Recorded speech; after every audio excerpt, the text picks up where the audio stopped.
round of the NBA playoffs is upon us, and NBA Hype host Mikey Reyes joins us to talk about today's biggest games. No hot takes yet, Mikey. At least I'm going to assume so. Let's start off first with the Sixers to take Game 1 without Joel Embiid. Grabe si James Harden.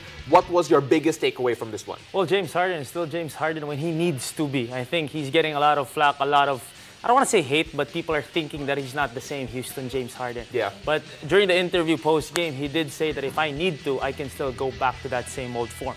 And he was asked to score, obviously no Joel Embiid, and it hurts for the Celtics because this happened in their home floor. So you go down 0-1, you go into Game 2 with all the pressure. Maybe or maybe not Joel Embiid comes back, but definitely the Sixers already erased that home court advantage. And with the reports about the condition of his knee, they have a little bit of cushion on whether they're going to bring back Embiid for Game number 2 because they were able to steal that Game number 1. But what do you think was wrong with Boston? This was something that they let go of, an opportunity wasted, especially because they're coming off, again, that Atlanta game that they lost also in their home floor. What are you seeing that is inconsistent with the Celtics? Well, with the Celtics, especially down the stretch, that one possession that surprised me was when Maxey got the steal and finished, gave them that 1-point lead.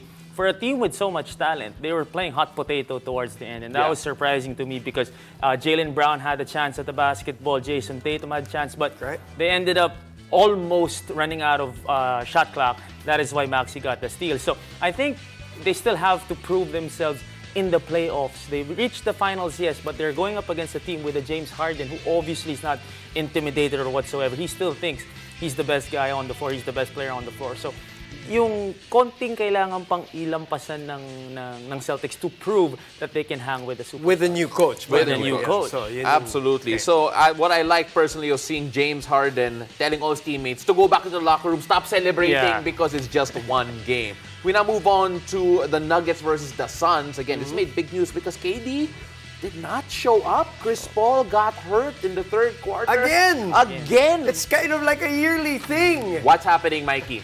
Oh, it hurts. You don't have a bench. Obviously, you don't have literally. When I saw the clip, when I was watching it, and yung replay, kitang-kita naman, it snapped or something because out of nowhere, he just started to hold on to his groin and he had to leave the game. But you know you already don't have a bench. You had like, what, 4 bench points today by the Phoenix Suns. But that's not something that's surprising to us. It was KD's performance. If KD showed out the way he usually does, they might have just got in this ball game. It's unfortunate for the Chris Paul fans. If it's not a hamstring, it's a groin issue, and it happens at the worst time with the playoffs, and it's happening again. All right, you wanted to highlight the Booker-Murray matchup. Booker's been great, not only in the series, but even in the previous one. Booker was subpar today, and still they won. Well, with Booker, he has to show that he can, the same way as the Celtics, because KD has proven himself. KD has proven himself. And I think hands down, this is Booker's team now. I think even KD, like, di ba, binibigay na niya kay Booker. Siya na yung next eh. So, it's KD, it's Booker, and on the other side with Jamal Murray, we all know Jokic is going to give you numbers. 38 and 16 today, somewhere in that stat line. If Murray performs, though, the way they did in Game 1, kitang-kita, it was an easier win. Today, he was struggling a little bit, but in the end game, you still want him to touch that basketball, and he made good plays towards the end. That's why these two players, for me, are important because they're the second guy, technically. Parang East Basketball yung kanina, no? Kasi hindi umabot ng 100, 97, right? And it was very physical at the start. Yeah, you know, it's a bit of a throwback. Again, 2-0 lead para sa Denver Nuggets, and it will be a pivotal game number 3, especially for the Phoenix Suns. Now, let us go on to the matchup that has divided the entire Philippines. Are you a Warriors fan or a Lakers fan? Mikey, this series, blockbuster. Ginebra fan ako. Mahirap na eh. No, but hindi rin daw eh. Loko lang. Safe lang, partner. But with everyone, obviously, if you're not a Laker fan, si Tin lang naman yung Bucks fan. Ay, tsaka ikaw pala Jazz fan. But yeah, it has divided everyone. But more so, I think for us, the older ones, it's another chance for us to go back to have that Steph Curry, Lebron James matchup. And it's funny because hindi pa sila nagde-defer. Sila pa din yung top dogs ng teams nila for so many years.